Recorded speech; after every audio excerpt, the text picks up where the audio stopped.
നിങ്ങളെ മക്കൾ വെറുതെ ഇരിക്കാണോ? നിങ്ങളെ മക്കൾ വെറുതെ ആണോ ഇരിക്കുന്നത്? മക്കൾ എപ്പോഴും വെറുതെ ഇരിക്കുന്നത്. പഠിക്കുക എന്ന് പറയുന്ന സാധനം ഓലിക്ക് ഇഷ്ടമല്ല. പഠിക്കുക എന്ന് പറയുന്ന അപ്പുറത്തേക്ക് നിങ്ങളെ മക്കളുടെ എൻഗേജ്ഡ് ആക്കണം. അതിനെന്ത് ചെയ്യണം? സ്കൂൾ വിട്ട് വന്നാൽ നിങ്ങളെ മക്കളെ കളിക്കാൻ വിടണം. ചീട്ട് കളിക്കാനല്ല, ഗ്രൗണ്ടിൽ ആടി തിമിർക്കണം നമ്മളെ കുട്ടികൾ, സൈക്കിളിൽ ഓടി തിമിർക്കണം നമ്മളെ കുട്ടികൾ.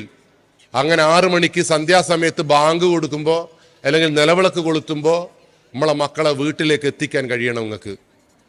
അങ്ങനെ അപ്പോൾ നിങ്ങൾക്ക് എല്ലാം ഒരു ചോദ്യമുണ്ട്, എൻ്റെ മോനെ പുറത്ത് വിട്ടാൽ ഓൻ ചീത്തയായി പോവില്ലേ? അങ്ങനെ ചീത്തയാക്കിയ ഒരു കുട്ടിയുണ്ടല്ലോ എരഞ്ഞിപ്പാലത്ത്, കണ്ടില്ലേ നിങ്ങൾ?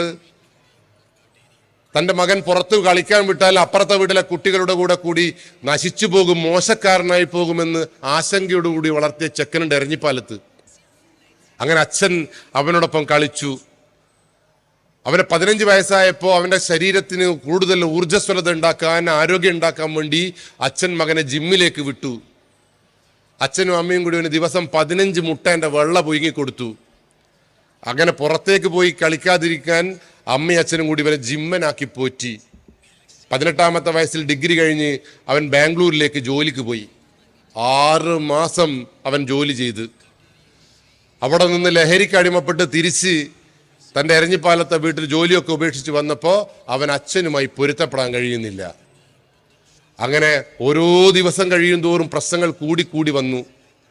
അങ്ങനെ ഒരു ദിവസം ഈ ചെക്കൻ വിളിച്ചിട്ട് പറഞ്ഞു, പോലീസേ, എൻ്റെ അച്ഛനെ ഇഞ്ചിഞ്ചായി കൊല്ലുന്നത് കാണണമെങ്കിൽ നിങ്ങൾ വരി, നിങ്ങൾക്ക് ഞാൻ കാണിച്ചു തരാം അച്ഛനെ എങ്ങനെയാ കൊല്ലുന്നതെന്ന്.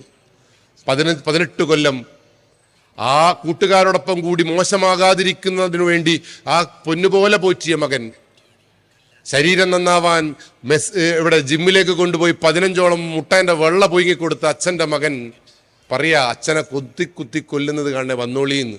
ജിജേഷ് സാറും കൂട്ടരും ആ വീട്ടിലേക്ക് കുതിച്ചു പാഞ്ഞു. കണ്ട കാഴ്ച എന്താ? ഇവൻ കത്തിയെടുത്ത് അങ്ങോട്ട് നടക്കുന്നു, ഇങ്ങോട്ട് നടക്കുന്നു. അച്ഛൻ ഒരു ചെറിയ കുത്തുന്നു. അച്ഛൻ പറയും, കൊല്ലല്ല മോനെ എന്ന് പറയുമ്പോൾ പോലീസ് സംയമിപ്പിക്കുന്നു. അങ്ങനെ 2 മണിക്കൂർ പോലീസും ഇവനും തമ്മിൽ യുദ്ധം ചെയ്യുന്നു. 2ാമത്തെ മണിക്കൂർ ഇവൻ അച്ഛൻ്റെ നെഞ്ചത്ത് കയറി കത്തി കൊണ്ടാഞ്ഞു കുത്താൻ ശ്രമിക്കുമ്പോൾ ധീരനായ കേരളത്തിൻ്റെ CI സാർ ജിജേഷ് സാർ എന്ത് ചെയ്തു? റൂമിലേക്ക് കയറി 4 വടിയാ നിലത്തേക്ക്. മസിലുണ്ടാക്കി കൊടുത്ത അച്ഛന് എന്ത് ചെയ്തു എന്നറിയോ? ഈ ഇരുമ്പൊലക്കം കൊണ്ടൊരു ഒറ്റ അടിച്ച് കാല് മുറിച്ചു കഴിഞ്ഞാ.